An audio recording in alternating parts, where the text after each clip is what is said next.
Buen día, mi nombre es Esther Ramos y quiero hablar sobre los métodos de investigación en la psicología.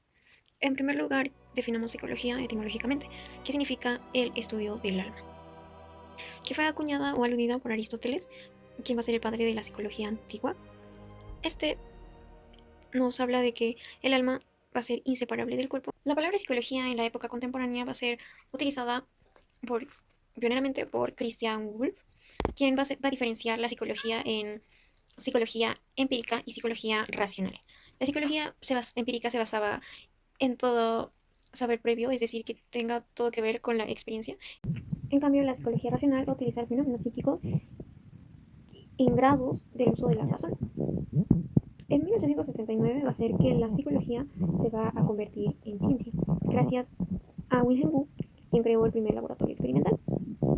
Wilhelm Wundt va a utilizar los métodos de introspección, es decir, la observación y el estudio de la mente, y también va a utilizar el método experimental, que es uno de los métodos de los que quiero hablar hoy. Primero voy a hablar sobre los métodos de investigación. Si definimos la palabra método, sabemos que etimológicamente esta significa meta, fin, odos, es decir, va a ser el camino para llegar a un fin.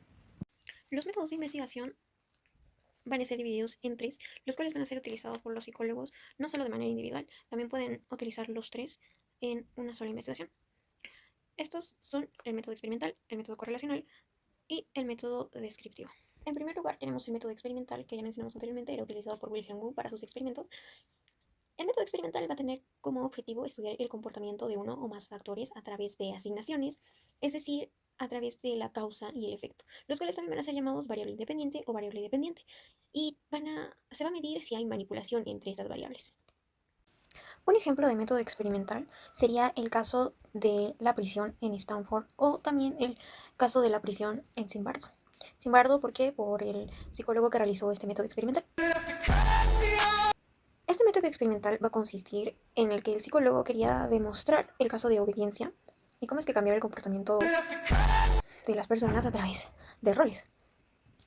Vamos a ver que Zimbardo va utilizar el sótano de la Universidad de Stanford para realizar este experimento. Va a elegir a 24 estudiantes, claro que estos van a ser universitarios varones, de los cuales van a estar todos libres de algún delito, de algún problema psicológico, y en el cual van a tomar test psicológicos para poder hacer este método experimental. La simulación va a ser la siguiente. Van a ser escogidos tanto con el rol de guardias y con el rol de prisioneros. Los estudiantes que van a ser elegidos para ser guardias se les dará ropa de guardias, y estos van a tener que mantener el orden en la prisión. Claro que es utilizado en un ambiente artificial, que ya mencionamos que es el sótano de la universidad, y los prisioneros van a ser vestidos con ropa de prisioneros y ellos lo que van a tener que hacer es obedecer. Como podemos ver, la variable independiente en este caso sería el rol asignado, es decir, los guardias y los prisioneros. Y la variable dependiente va a ser el comportamiento que estos participantes van a manifestar a lo largo del experimento. Este experimento va a durar una semana exactamente, lo cual va a ser parado, es decir, ya no va a pasar a más de una semana, porque el experimento llegó a casos extremos. Los estudiantes que tenían el rol de guardias empezaron a maltratar a los prisioneros, empezaron a ser agresivos, empezaron a golpearlos, a insultarlos, tanto psicológicamente como físicamente. Y los prisioneros, pues, manifestaron depresión, ansiedad, estrés. Tanto fue esto que tuvieron que suspender el experimento. Y tanto fue el alcance que se dio este experimento que incluso hubo una película que dejé en la biografía del año de 2015, en donde se puede ver cómo se llevó a cabo este experimento que no salió tan bien como se esperaba. En segundo lugar tenemos el método correlacional.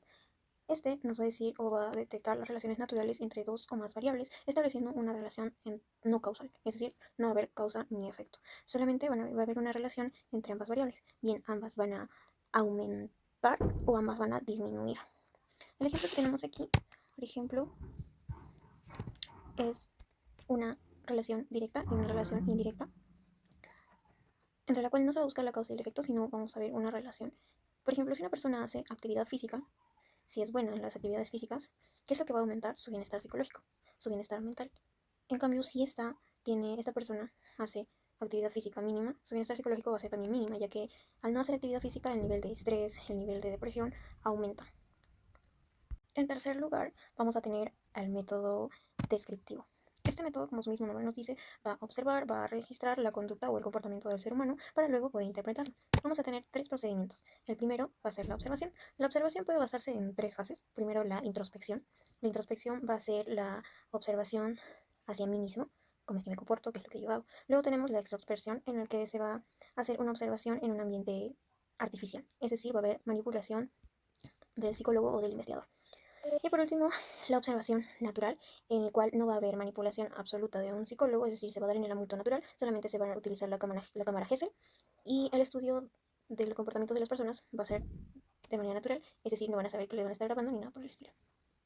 Segundo procedimiento tenemos a la encuesta, en donde se va a medir las actitudes, se van a analizar los comportamientos y las muestras representativas. También se va a buscar descubrir frecuencias y distribuciones. Y por último, se va a hacer el estudio de los casos, donde se va a investigar a profundidad, se va a recolectar la información detallada y también va a haber una desventaja que va a ser el sesgo, es decir, si yo estudio el comportamiento de un ser humano, no necesariamente ese comportamiento va a aplicar al resto de las otras personas o a todos los casos.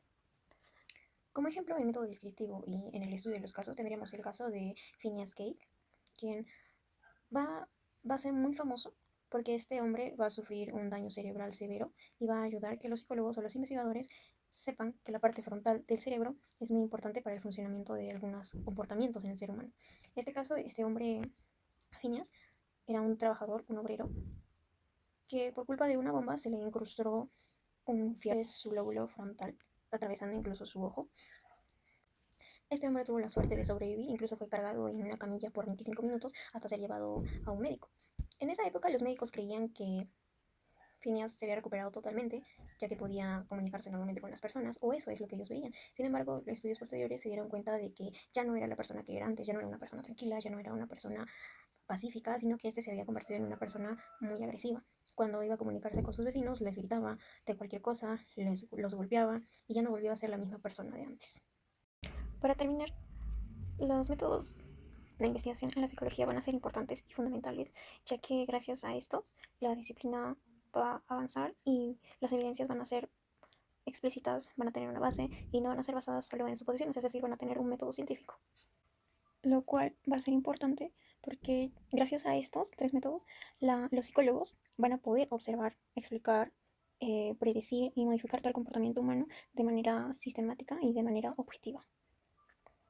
Además, cabe recalcar que los métodos de investigación, tanto el correlacional, el experimental, el descriptivo, van a promover en la investigación el pensamiento crítico y el pensamiento ético, que va a enseñar a los psicólogos a no sacar conclusiones apresuradas y va a ayudarles a evaluar con datos objetivos y a respetar la dignidad de las personas a través de estos estudios. Eso sería todo. Muchas gracias por su atención.